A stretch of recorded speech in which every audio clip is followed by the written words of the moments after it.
Hi అండి, నమస్తే. Welcome back to my channel. అందరూ ఎలా ఉన్నారు? నేనైతే బాగున్నాను, మీరు బాగున్నారని అనుకుంటున్నాను. ఇవాల్టి వీడియో వచ్చేసి దద్దోజనం రెసిపీని అయితే చూపించబోతున్నాను. చాలా ఈజీగా ఉంటుంది, సింపుల్గా ఉంటుంది. ఫస్ట్ టైం నా వీడియోస్ని చూస్తే కనుక తప్పకుండా నా ఛానల్ని సబ్స్క్రైబ్ చేసుకోండి, లైక్ చేయండి, షేర్ చేయండి, కామెంట్ చేయండి. ఈ దద్దోజనాన్ని ప్రసాదంగా కూడా పెడతారు. పిల్లలకు కానీ పెద్దలకు కానీ కర్రీస్ ఏం లేనప్పుడు తినడానికి కూడా చాలా బాగుంటుంది. ఫస్ట్ ఇక్కడ నేను ఒక కుక్కర్ని తీసుకొని దాంట్లోకి 1 కప్పు వరకు రైస్ని వేసుకున్నాను.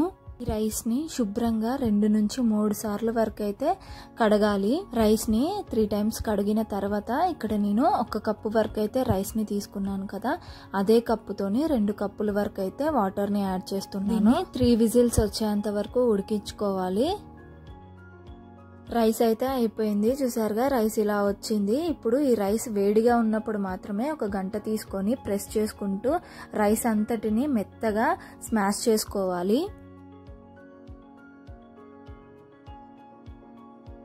చూసారుగా రైస్ అయితే ఈ మాత్రం మెత్తగా అయితే సరిపోతుంది. ఇప్పుడు మనం దీంట్లోకి పాలను పెరుగుని యాడ్ చేసేసుకుందాము. ఇక్కడ నేను 1 కప్పు వరకు అయితే పెరుగుని తీసుకుంటున్నాను. పెరుగు మాత్రము పుల్లగా ఉండకూడదు, తీయగా ఉండేలా చూసుకోండి.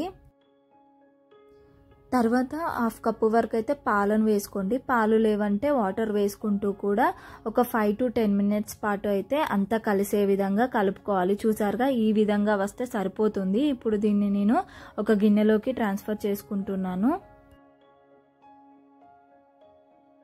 ఇలా దీన్ని ఒక గిన్నెలోకి తీసేసుకున్న తర్వాత కాసేపు దీన్ని అయితే పక్కకు పెట్టేసుకుందాము.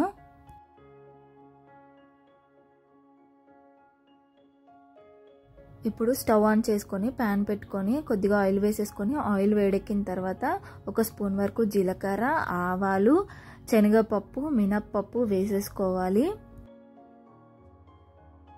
తర్వాత ఇక్కడ మిరియాలను అయితే వేసుకుంటున్నాను. 1 పచ్చిమిర్చి వేసుకున్నాను. 2 నుంచి 3 వరకు ఎండుమిర్చిలను కూడా వేసేసుకోవాలి. అల్లం అనేది తురిమి వేసుకున్నాను. ఇట్లా కొద్దిగా కరివేపాకు వేసేసుకొని దీని అంతటిని కూడా పెరుగన్నంలోకి వేసేసుకోవాలి. తర్వాత కొద్దిగా ఉప్పును అయితే వేసేసుకొని ఒక 2 నిమిషాల పాటు మొత్తం కలిసే విధంగా కలుపుకోవాలి. ఎప్పుడు దద్దోజనం రెసిపీ చేసినా కూడా అందులోకి అయితే మిరియాలను వేసుకోండి, ఎందుకంటే మిరియాలతోనే ఈ రెసిపీ టేస్ట్ అనేది తెలుస్తుంది. లాస్ట్లో కొద్దిగా కొత్తిమీరని అయితే వేసుకుంటున్నాను. మీకు ఇష్టం ఉంటే వేసుకోండి, లేదంటే స్కిప్ చేయొచ్చు. కొత్తిమీర వేసుకున్న తర్వాత 1 నిమిషం పాటు కలుపుకున్నారంటే ఈ రెసిపీ రెడీ అయిపోయినట్టే.